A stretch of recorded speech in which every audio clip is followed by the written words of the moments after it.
Hey guys, Miss Horror here. Today we're going to try something new and take a look at a film called Till Death, directed by S.K. Dale.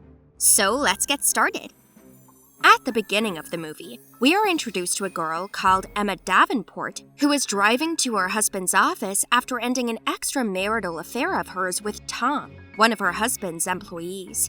Ending this affair was extremely hard for her since both Tom and Emma had fallen deeply for each other. But since it was her wedding anniversary the next day, with a heavy heart, she decided to do it. When she goes to her husband's office, she finds a case file on his desk that triggers a series of disturbing flashbacks. The case was a robbery involving Emma. A robber called Bobby had once attacked Emma and had severely beaten and bruised her. During the struggle, Emma had blinded the attacker and he was sentenced to 10 years in prison after he was caught.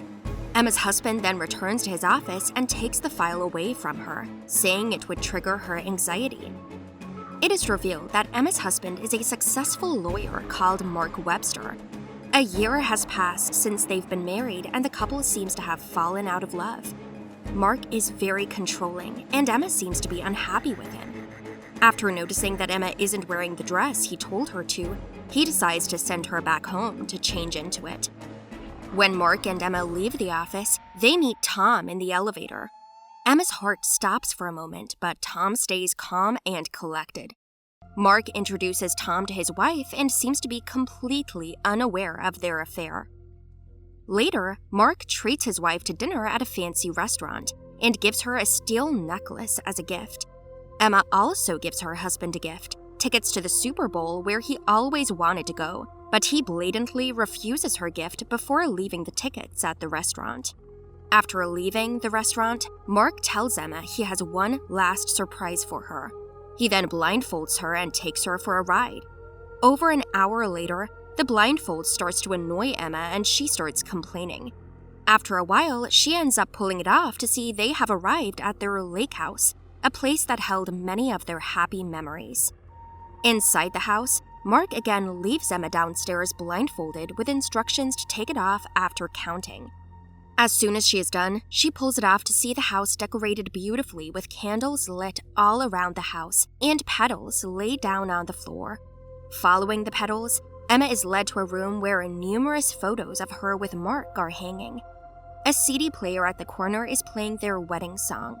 This makes her extremely happy and she leaves the room with a smile to ascend the stairs to a room where Mark is waiting for her with 2 glasses of champagne. Mark tells her that he knows things haven't been right between them and asks for another chance to improve their relationship.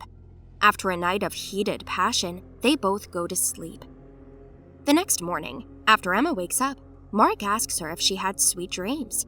Emma finds herself cuffed to his hand and springs up, asking him what it is about. Mark turns to her and says, "It's time to wake up," before shooting himself in the head. In a state of complete discombobulation, Emma tries to figure out what has happened. She pulls herself together and starts trying to open the handcuffs. She tries to use the gun Mark committed suicide with, but it has no bullets. She tries to call for help with Mark's phone, but finds it dead. She then goes to the wardrobe, dragging Mark's body behind her, but finds nothing except her wedding gown hung in there. She pulls the dress off the hanger and sees a safe behind it with an unknown combination. She wears Mark's blood-spattered shirt and uses the wedding gown to drag his corpse around. She descends the stairs and falls, unable to carry Mark's weight. After reaching the bottom, she goes to look for her cell phone, which she finds submerged in the vase on the table, and realizes it no longer works. Emma searches the whole house for any sharp object to cut the handcuffs, but finds none. While searching, she finds her husband's car keys in the dustbin. She then drags Mark's corpse to the garage through the deep snow, barefooted, with her feet wrapped in pieces cut from her wedding gown. After reaching the garage, she gets inside the car, pulling the corpse in as well, but realizes that Mark has emptied the car tank. Their wedding song starts to play in the car before a voice recording, left by Mark, starts to play. Through this recording, Emma learns that Mark already knew about Emma's affair. He always considered himself superior to Emma, and though he had blessed her with the luxuries he had given her for which she should worship him, According to him, he was being called away, but his pride wouldn't allow him to die and leave Emma behind to live her best life with Tom. Emma goes back inside the house and starts looking for sharp tools in the basement, but to her dismay, every tool has been taken off of its place. Dragging the dead Mark out of the basement, she tells him she had been carrying his dead weight long before he put a bullet in his head. She then drags the corpse to the room in which their pictures were hung last night. Only this time, there are pictures of hers with Tom all over the place, and right ahead, there is a picture of Bobby, her attacker who, since the attack, had always given her panic attacks. From the CD player, a recording can be heard of her statement to the police in which she told them about the attack and how she blinded Bobby in one eye with her keys. She then hears a car approaching her door and rushes to it. She finds Tom standing at her door. Tom tells her he received a text from her phone saying she needed help in the lake house. Emma tells him that the text was sent by Mark, not her. She is told by Tom that Mark's office had been raided by the police, and everyone found out about his manipulated legal documents. She then realizes that Mark saw poverty coming to him and decided to go down, taking Emma with him. Emma tells Tom to call the police. Initially, he refuses, saying the police would not believe their story, thus they should manage the truth. But she tells him that Mark must have planned something horrible for them, thus they should immediately call the police. Tom turns to get his phone from the car and sees another car approaching the lake house. He asks Emma if she recognizes it, saying he had seen that car parked by the side of the road as if a person was inside waiting for something. Emma tells Tom they need to run, but he tells her they can't run in the snow. Despite Emma's warnings, he goes outside and tells her not to open the door for anyone but him. The car reaches the house, and out comes a guy telling Tom that he had been called to repair a pipeline in the house. Tom tells him that the owner is not home and he should come back later. The guy then asks if he can use the facilities in the house, but Tom denies him the permission. The man then returns to his car, but behind him, Bobby comes out and stabs Tom to death. Both the men then enter the house. Bobby seems to be determined to kill, while the other seems to be in a state of fear and confusion, repeatedly saying murder is not what he signed up for and they should leave.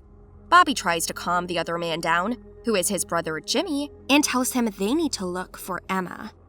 Meanwhile, Emma escapes the house and goes out into the shed where she finds a boat covered with a cloth. She uses the anchor of the boat to cut the cuffs, but due to the thumping sound created, Jimmy enters the shed.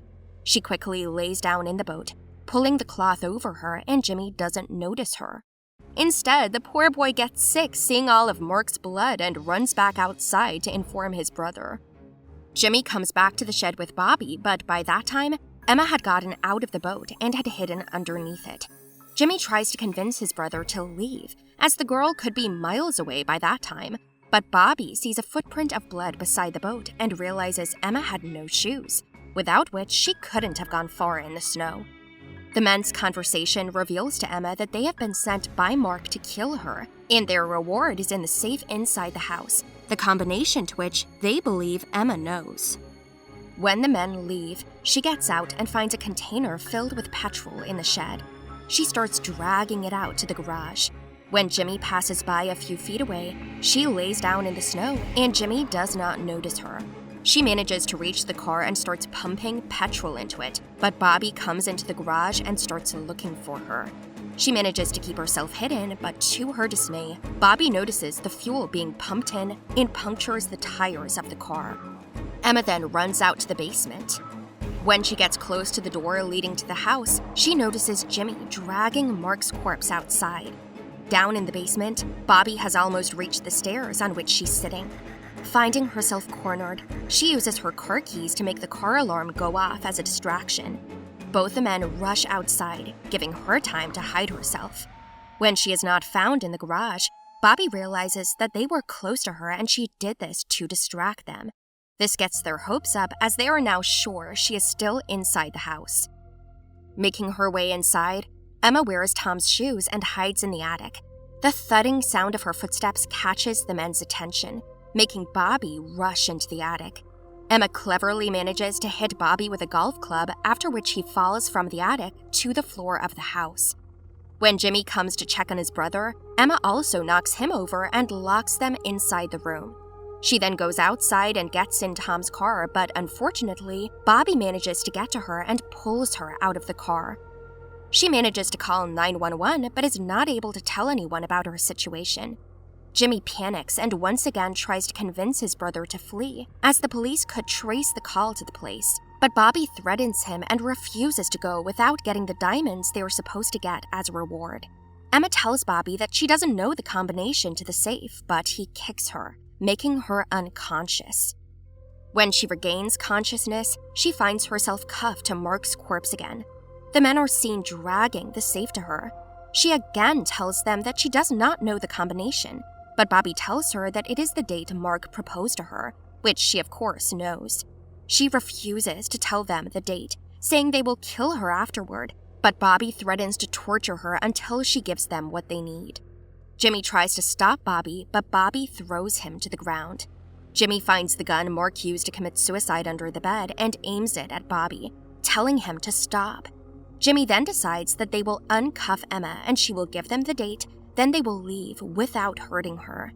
Emma agrees, and after Jimmy uncuffs her, she gives them the date. They open the safe, but inside, instead of diamonds, there is a small saw on which the words, "The diamonds lay close to the heart," are written.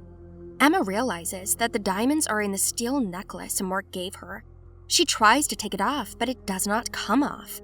Bobby remarks that Mark didn't want the necklace to be cut off of her, but he wanted Emma to be cut off of the necklace. Emma panics, and both Jimmy and Emma start trying to take it off using pliers and force, but in vain. Bobby takes the gun from Jimmy's back pocket and aims it at him, telling him to get out of his way. He then tries to shoot Emma and realizes there are no bullets in the gun. The men then start to fight, and during the struggle, Bobby pushes Jimmy back into the wall where one of the hooks on there pierces through his skull, killing him instantly. Emma then attacks Bobby with a knife, and after a bit of a struggle, she manages to throw him to the ground and cuffs him to Mark's corpse. She then runs downstairs, but Bobby keeps chasing her, dragging Mark's corpse behind him. Emma rushes to the car and starts driving, but she loses control and crashes it. Bobby comes after her, but she gets out of the car and starts crawling away. Bobby catches up to her and attacks her with a knife, which she dodges, and it is pushed into the top of the frozen lake. Emma forcefully throws him aside, making the ice layer under him break, due to which he falls into the freezing water but grabs onto Emma, pulling her down with him as well. Emma pushes the knife into his eye, making him wail in pain, after which he lets go of her and is pulled down into the water due to Mark's weight. Emma swims up to the top, breaking the ice layer on the surface with a knife. She then gets out of the freezing water and lays down on the ice. She pulls off her wedding ring and lets it roll down into the water as police sirens start to be heard in the distance, which means that the call has been traced and she has now been saved. Let me know how you found the video in the comments below. Make sure to like, subscribe, and ring the notification bell. Thank you for watching!